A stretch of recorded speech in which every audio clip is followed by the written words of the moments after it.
December 24, 1944. Bastogna's pine-clad ridges lie entombed beneath a sky the color of gunmetal. Yet the only sound in our foxhole is the brittle crack of ice forming on the lip of a coffee mug no one has the courage to lift. 20-year-old Sgt Frank Miller draws his greatcoat tighter, feeling the fabric turn to bark where frost welds canvas to wool. Somewhere behind us a howitzer coughs, its echo swallowed by snow-padded woods, and the recoil shudders through the earth like a muted church bell.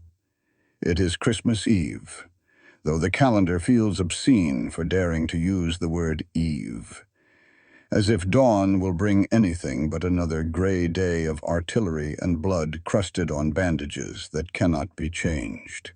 Frank's platoon is down to 17 men from the original 34. They huddle in silence, eyes glazed, lips split by windbite. The ground is so hard the dead can't be buried. Instead, bodies wait beneath white sheets of drift, brittle as porcelain saints in a ruined cathedral. Night creeps in like a slow leak of ink. A flare arcs overhead, green, then red, painting the frozen tree line with fleeting holiday colors that sting more bitterly than any enemy shell. And then, as though the night itself exhales, a sound drifts across no man's land. A single, hesitant bar of music floating on the still air. At first it seems like the wind teasing broken wires, yet the melody persists. Stille Nacht, Heilige Nacht, sung in a clear tenor voice trembling with more courage than any bullet could muster. Frank's men exchange wary glances. Some clutch rifles tighter. Others loosen their grips, unsure which instinct to obey. Frank presses a gloved finger to his lips and peers over the ammo box that serves as a parapet. Across the snow-clad kill zone, dim lanterns flicker in a German trench like votive candles. No one shoots, no one speaks. Even the howitzers fall silent, as if gunners too are holding their breath to see what comes of this fragile strand of music stretched between mortal enemies. Frank feels an ache in his chest that has nothing to do with cold. He is hearing the impossible, the enemy offering a lullaby instead of lead. In that shimmering pause between notes and nerves, Frank senses the night tilting on its axis, as though history itself is waiting to decide whether to march or to kneel. The next decision, one taken by a 20-year-old farm boy from Iowa and a nameless private from Saxony, will carve a memory deeper than any shell crater. Will they trade gunfire or goodwill beneath the frozen stars? I lowered my helmet and listened, half believing the song was a trick of blood pounding in my ears. But the tenor carried the next verse. Then another voice joined, a baritone this time, rough as barn rope yet tuned to the same ancient hymn. The men in my foxhole were statues of snow-dusted canvas. Private Jameson blinked tears that froze before they could fall. Corporal Ruiz scratched a cross in the permafrost with his bayonet tip, as though marking holy ground. The Germans finished the stanza and silence flowed back like dark water between the lines. Instinct said answer with lead. Something older said answer with lungs. I chose lungs. I cleared my throat, dry, rusty hinges, and began the English words. Silent night. Holy night. My voice quavered, but the melody bridged the gap where bullets ruled an hour earlier. 3 of my men found the key and joined. By the second line, both trenches were a single choir singing in 2 tongues. Then a miracle the chaplain would never believe. A lone figure climbed out of the German trench, rifle slung, arms raised, candle stub flickering in his fist. He walked into the killing ground as though strolling a church aisle. The snow squeaked under his boots, loud as rifle bolts in that hush. When no one shot, I felt my legs move of their own accord. I slung my garand, crawled over the parapet, and stepped into the same hostile whiteness, heart hammering, hymn still on my lips. We met at the midpoint, only a bayonet's length apart. He was no older than my kid brother, cheeks raw with windburn, helmet dusted in frost. Frohe Weihnachten, he whispered. I answered, Merry Christmas. Words felt inadequate, so we traded what mattered. He offered the candle. I broke a Hershey bar in half. Steam rose as our breaths mingled, and for a heartbeat I saw not an enemy, but a farm kid yanked into history's gears, same as me. Behind us, dozens of helmets rose above trench lips. No man's land gradually brightened with cautious hope and the muffled crackle of shared laughter. For the span of a single hymn, winter loosened its iron grip, and war itself seemed to shiver at the warmth of a single candle. Snowflakes the size of thumbnail clippings drifted between us, settling on the half-melted Hershey Square like confetti at the world's quietest parade. My German counterpart, he introduced himself as Emil, only 19, broke the chocolate again, tucked a quarter into his glove for Bruder Zuhos, and slipped the rest into his mouth the way a man savors prayer bread. I answered by pulling a crinkled Lucky Strike from my breast pocket. Emil produced a battered Zippo etched with the word Elbe. The flame sputtered in the wind, but he cupped it, and together we leaned close, lighting the cigarette end to end like a makeshift Advent candle. The small narcotic warmth triggered a murmur from the trenches. Helmets and knit caps began sprouting from both parapets as soldiers gauged the odds of fraternity versus court-martial. A ripple of courage spread. First Private Jameson, lugging a tin of army corned beef, then a stocky Feldwebel with a jar of sauerkraut. Soon, no man's land resembled a county fair staffed by ghosts. Yanks, Tommies, and Germans shuffling across the crusted snow, arms raised above rifle height, bearing meager offerings that suddenly tasted of home. We formed a ragged circle around a crater lip, its icy rim serving as table. Someone set a candle stub in a mess tin lid. Another balanced a harmonica on his knee. Ruiz dug out a triangle of cheese gone blue at the edges. A Bavarian cook traded hard candy meant for panzer crews. A British sapper produced a playing card, scribbled Pax across the Queen of Hearts, and propped it like a banner over our feast. None of us spoke the same language fluently, but hunger translates better than any interpreter. We passed tins, tore bread, wiped noses on coat sleeves stiff with frost, and laughed, quietly at first, then louder, as though volume alone could thaw the Ardennes. At Emil's urging, I unclipped my canteen cup, poured 2 finger-widths of watered bourbon, and raised it. Emil met me with schnapps diluted by snowflakes. We toasted nothing grand, no generals, no flags, only the simple fact that for one holy hour the math of war, 1 + 1 = none, had been suspended. The harmonica began O Tannenbaum. We joined in halting voices, each man chasing the melody in his own tongue, yet somehow finishing every verse together.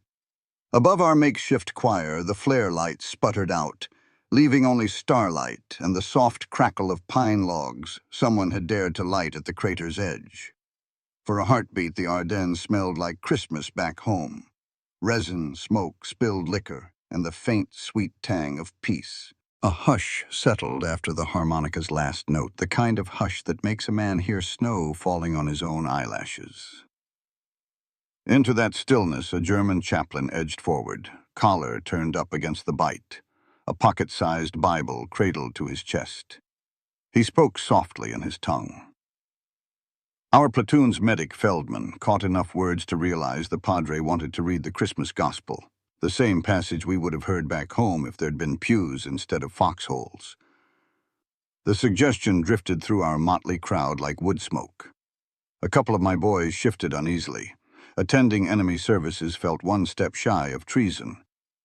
But Ruiz muttered, "Book's older than any of us." And that settled it.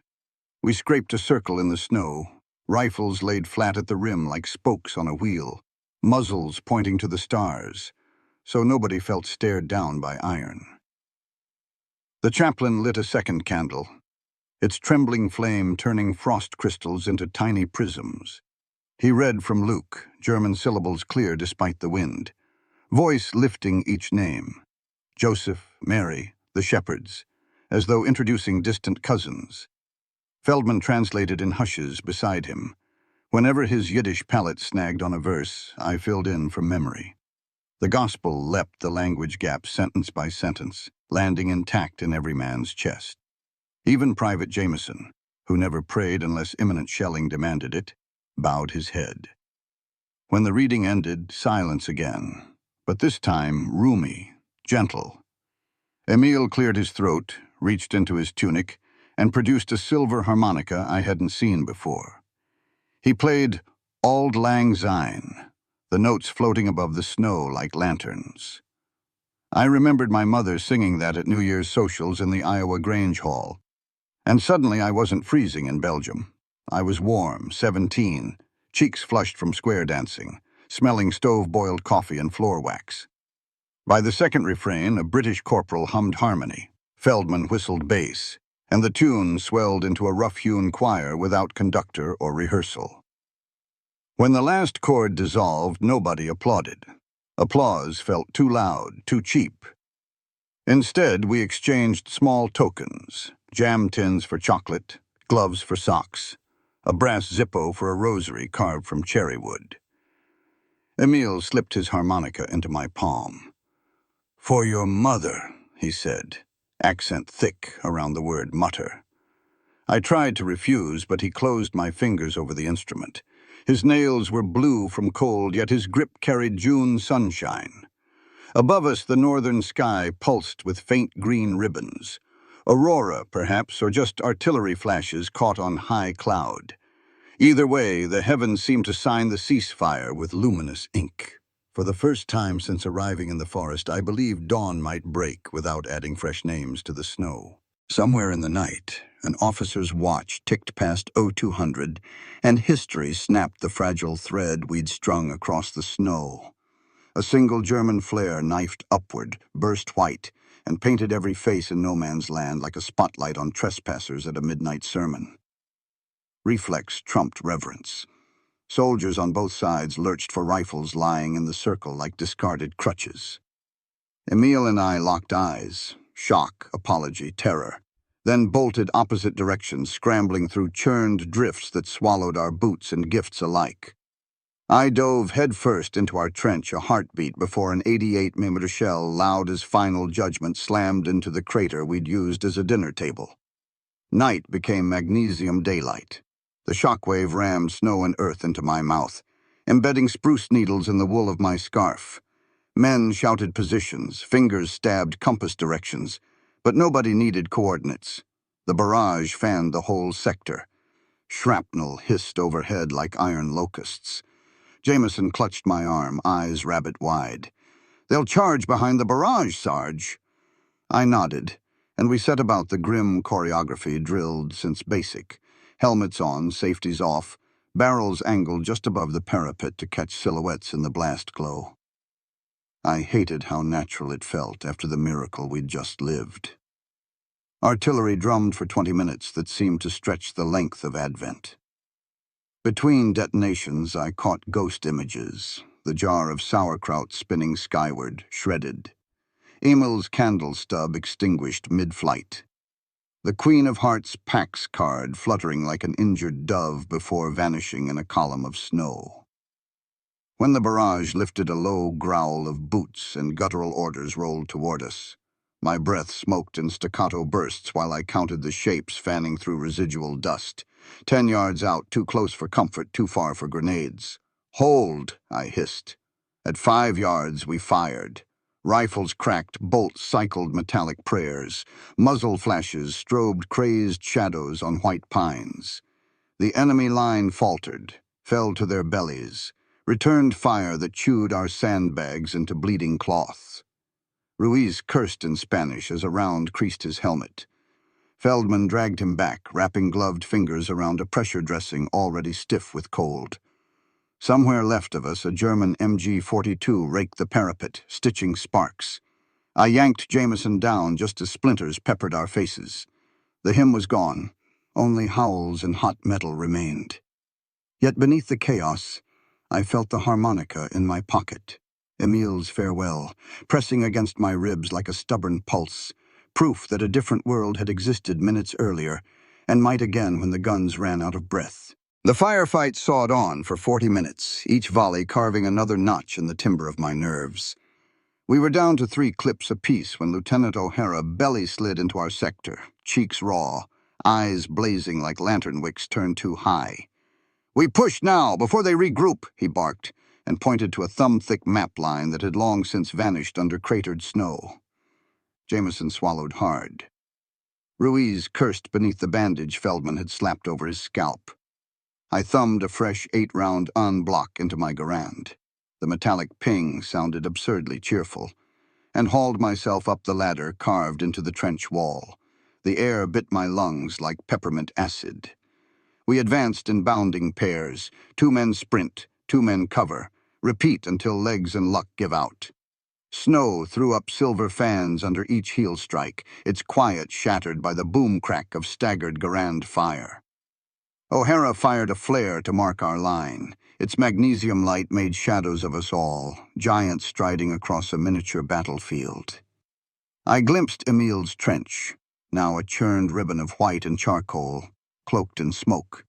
No sign of the Germans who had shared hymns hours earlier. Only the rattle of an MG-42 buried deeper in the timberline. Halfway across, that gun woke again. Bullets scythed the branches overhead, shredding pine needles that drifted like deadly confetti. Ruiz stumbled. I grabbed his collar and yanked him flat behind a snow hummock. Feldman, hands red raw from cold, jammed a syringe of morphine into Ruiz's thigh, whispered a psalm in Spanish, then shoved me onward with a grin that said, "I've got him. Go." We reached the mangled stump that O'Hara had dubbed Fort Christmas during the truce. There we braced for the countercharge. Jameson lobbed a pineapple grenade. It burst in a geyser of brown earth and clouded ice, buying us 5 precious heartbeats. We poured suppressive fire. The MG-42 fell silent. When the echoes settled, the enemy line was a pale scar framed by drifting smoke, and utterly empty. The Germans had withdrawn, leaving boot prints that ended where the forest swallowed them. Our breath gusted in unison, white plumes rising like incense from an altar of snow and spent brass. Dawn bled thin citrus over the treetops, revealing a battlefield strewn with contradictions. Bullet-scarred hymnals, crushed chocolate tins, dented helmets half filled with blown-in powder snow. We set about the brutal calculus of casualty collection.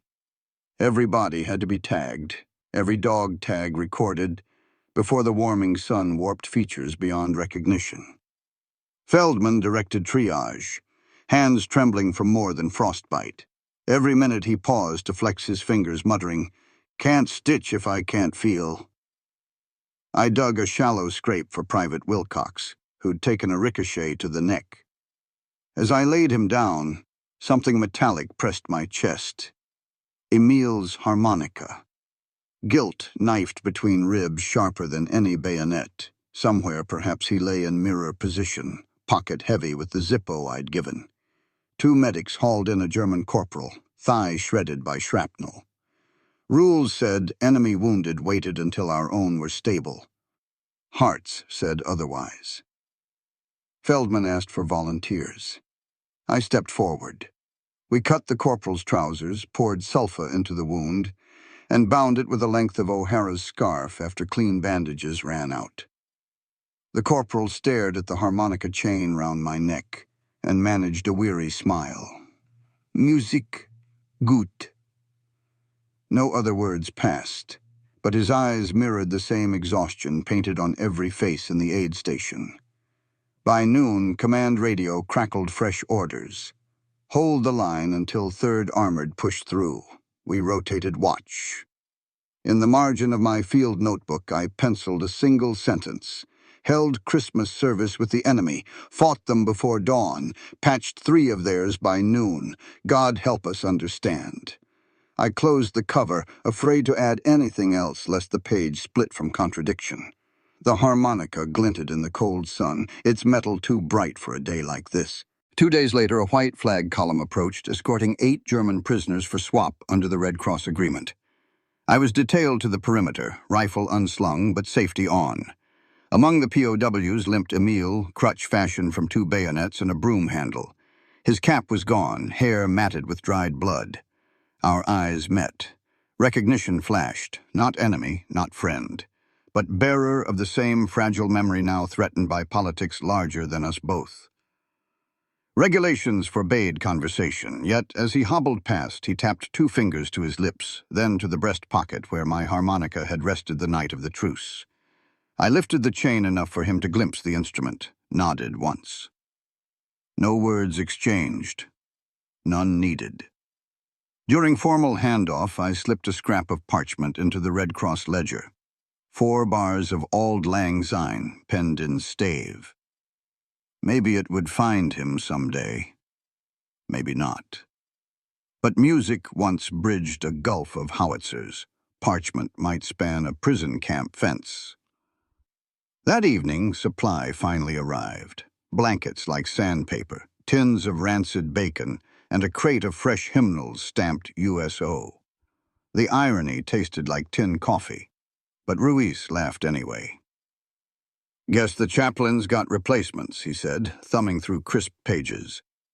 I found Luke 2 again, underlined the lines the German priest had read, then tucked the hymnal into my pack, its paper smell mixing with cordite and pine tar, a scent I would forever call Christmas.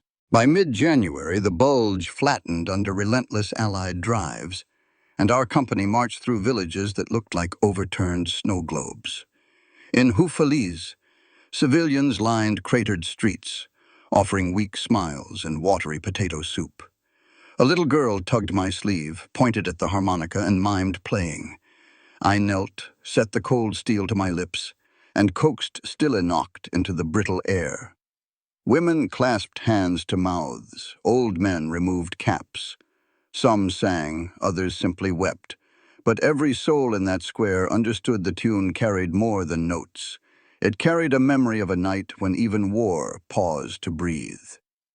I kept the harmonica long after VE Day, long after peace marched across newsprint and parades. It followed me to college, to marriage, to a modest security post at a bank where people mistook my quiet vigilance for retirement boredom.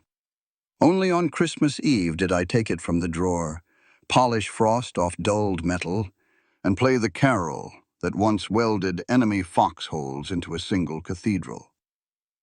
61 winters later, I learned Emile died in 1991, a grandfather who taught children Silent Night in 2 languages. The Red Cross slip had reached him after all. His daughter sent me a photo.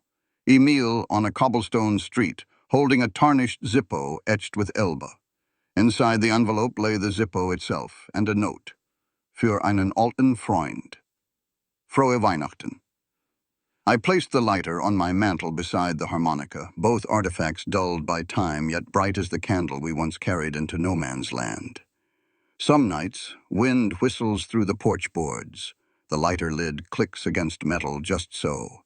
And for a heartbeat I smell pine smoke, hear snow hush artillery, and feel hope stride across frozen ground sturdy as a soldier's boot. War writes its own hymns, some in gunpowder, some in song. Christmas 1944 taught me the loudest memory is not artillery, but a candle's fragile flame held high by a boy named Emile, who should have been caroling at home instead of crawling through hell. If tonight you light a candle, let it honor every truce, every handshake, every harmonica note that ever dared to rise above the roar. Thank you for listening, friends old and new. Next week, join me in an English barn, where a crippled B-17 landed on splintered wheels, and I learned baling wire could hold more than metal. It could hold a crew's last breath of hope. Until then, keep your fires warm and your songs warmer.